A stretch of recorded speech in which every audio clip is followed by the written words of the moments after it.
তোমরা তোমাদের অধীনস্থদেরকে বিয়ে শাদী দাও, যদি তারা গরিব হয় বিয়ে করলে আল্লাহ তাআলা বরকত দিবেন, ধনী করে দিবেন। ওমর রাদিয়াল্লাহু তাআলা আনহু বলেছেন, আজাবান লিমান তালাবাল গিনা মিন গায়রি নিকাহ, ওই ব্যক্তিরে দেখে আমার খুব আশ্চর্য হয় যে ধনী হইতে চায় অথচ বিয়ে করে না। তার মানে বিয়ে করলে কি হবে?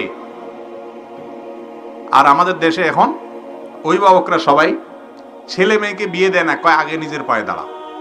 আরে ভাই, সে কি আরেকজনের পায়ে দাঁড়ানো আছে নাকি? বলে যে নিজের পায়ে দাঁড়া। এই নিজের পায়ে দাঁড়ানোর এটা ব্যাখ্যা দিয়ে শেষ করা কঠিন। কারোর মতে মাসে 1 লাখ টাকা কামাইলে তারপরে নিজের পায়ে দাঁড়ানো হলো, কারোর মতে সরকারি একটা চাকরি পাইলে তারপরে নিজের পায়ে দাঁড়ানো হলো। এভাবে করতে করতে বিবাহ দেরি করে। বিবাহ দেরি করলে সমাজে জেনা বাড়বে না কমবে? বাড়বে। ভালো করে শুনে রাখেন মুরব্বীরা, নিজের ছেলেকে মেয়েকে সময় মতো বিয়ে দিতে যদি গড়িমসি করেন, তথাকথিত পায়ে দাঁড়ানোর অপেক্ষা করে, মনে রাখবেন ছেলে মেয়ে যদি দেরিতে বিয়ে দেওয়ার কারণে আকাম কুকাম করে গুনাহে লিপ্ত হয়, আপনারা দায়ী থাকবেন মুরব্বীরা, অভিভাবকরা।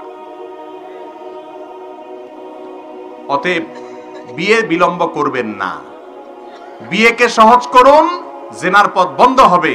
বিয়ে কঠিন করবেন, জেনার পথ সহজ হবে। ঠিক না বে ঠিক? অতএব বিয়ে সহজ করতে হবে, আল্লাহ তাআলার নির্দেশ এটা। তবে হ্যাঁ, একেবারে যদি কোনো ক্ষমতা নেই স্ত্রীর ভরণ পোষণ দেওয়া, তাহলে সে রোজা রাখবে যুবক। কথা বুঝে আসছে? কিন্তু কোনো মতে যদি ডাল ভাতের ব্যবস্থা করতে পারেন, আলহামদুলিল্লাহ।